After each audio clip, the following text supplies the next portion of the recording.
চকুৰ আলি নে কুকুৰ আলি এইটো কোন হয় অ?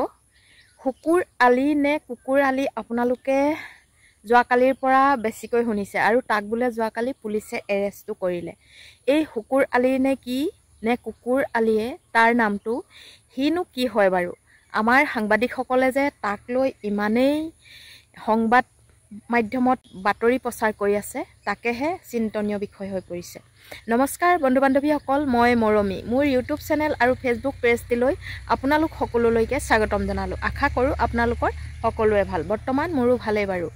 এই কুকুৰ আলি নামৰ এজন ব্যক্তিয়ে আচলতে আমাৰ অসমৰ ইটোমূৰৰ পৰা সিটোমূৰলৈ গোটেইখন পিলপিলাই ফুৰিছে। ই বাৰু বাল্টিকা নেকি? ইয়াক লৈ মানুহবোৰে যে ইমান বাতৰি প্ৰচাৰ কৰি আছে। যোৱাকালি আকৌ শুনিলোঁ মা কামাখ্যা নামত বোলে সি কিবা কিবিখন বকিছে। আমাৰ অসমৰ আহোম জনগোষ্ঠীক লৈও কিবা কিবিখন বকিছে। আচলতে এই মানুহটো কি বাৰু?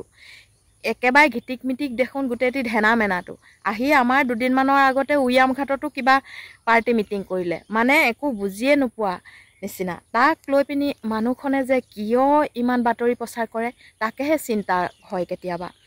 কেতিয়াবা আকৌ দোকান ৰেষ্টুৰেণ্ট এনেকুৱাবোৰ দিয়া দেখিবলৈ পোৱা যায়। আৰু কেতিয়াবা আকৌ সুন্দৰী যুৱতীৰ লগত বোলে তাৰ বিয়াৰ প্ৰস্তাৱ দিছোঁ, আমুক দিছোঁ ভামুক দিছোঁ কৈও ফটো তোলা বা ভিডিঅ' বনোৱা দেখিবলৈ পোৱা যায়। কেইদিনমানৰ আগত আকৌ কৰিশ্মা নাথৰ লগতে লাইন পোনাই শাৰী পোনাই ভিডিঅ' ফটো বনাই থকা দেখিবলৈ পোৱা গৈছিলে। আচলতে মানুহটো কি ৰাজনীতিৰ জগতৰ নে চিনেমা জগতৰ নে সংবাদ জগতৰ নে ব্যৱসায়ী লাইনৰ কি হয়? মানে প্ৰকৃততে কি মানুহটোক একো ধৰিব নোৱাৰি। মানে মানুহটোৰ ঘৰ ক'ত কি কথা এই শুকুৰালি কৈ থাকে নে তেওঁ MLA নে বিধায়ক নে কেতিয়াবা শুনো MLA বোলে কেতিয়াবা শুনো বিধায়ক বোলে।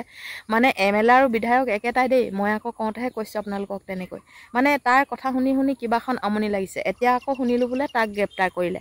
গ্ৰেপ্তাৰ কৰিলেতো ভালেই হৈছে, কিন্তু হঠাতে কিন্তু তাক এৰি দিব নালাগে। কাৰণ আমাৰ অসমৰ একেবাৰে মা কামাখ্যা মন্দিৰক লৈ সি যিকেইটা কথা ক'লে বোলে সেইকেইটা কথা আচলতে অসমৰ ৰাইজে হজম কৰিব পৰা নাই। আৰু তাতে আহোম জনগোষ্ঠীৰ বিষয়েও কেইখামান কৈছে বোলে।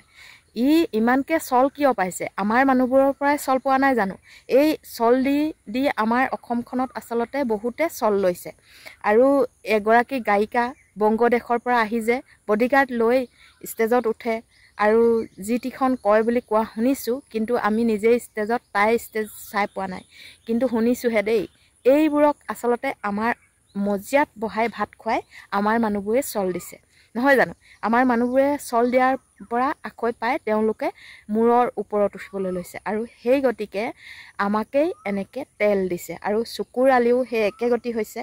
আমাৰ লগত একেখন মজিয়াতে খাই একেখন থালিতে খাই তেওঁ মানে ওপৰলৈ উঠিবলৈ বিচাৰিছে।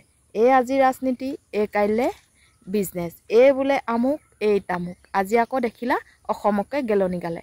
মা কামাখ্যা কিমান দিনৰ মন্দিৰ সেই ভাগ তেওঁ জানেনে বাৰু? মা কামাখ্যাক কিমানে পূজা কৰে, কিমানেই মা কামাখ্যাক সেৱা কৰি থাকে, কিমান দূৰ দূৰণিৰ পৰা মা কামাখ্যাৰ চৰণ চুবলৈ মানুহ আহে। মা কামাখ্যাৰ ওপৰত বিৰূপ মন্তব্য কৰিবলৈ চকুৰ আলি কোনো ভালেই হৈছে, তাক গ্ৰেপ্তাৰ কৰিছে, কিন্তু সহজতে এৰি দিব নালাগে বুলি মই মোৰ ফালৰ পৰা ক'লোঁ। আপোনালোকৰ মতামতসমূহ জনাবচোন। মোৰ কথাকেইটা যদি আপোনালোকৰ ভাল লাগিলে লাইক কমেণ্ট আৰু শ্বেয়াৰ কৰিবলৈ নাপাহৰিব। আৰু যিসকলে মোৰ ফেচবুক পেজ আৰু ইউটিউব চেনেল ছাবস্ক্ৰাইব কৰা নাই নিশ্চয় ছাবস্ক্ৰাইব কৰি ল'ব আৰু ফেচবুক পেজটো ফ'ল' কৰি দিব আৰু ইউটিউব চেনেলটো ছাবস্ক্ৰাইব কৰি কাষতে থকা বেল আইকনটো ক্লিক কৰি দিবলৈ কিন্তু নাপাহৰিব। ধন্যবাদ।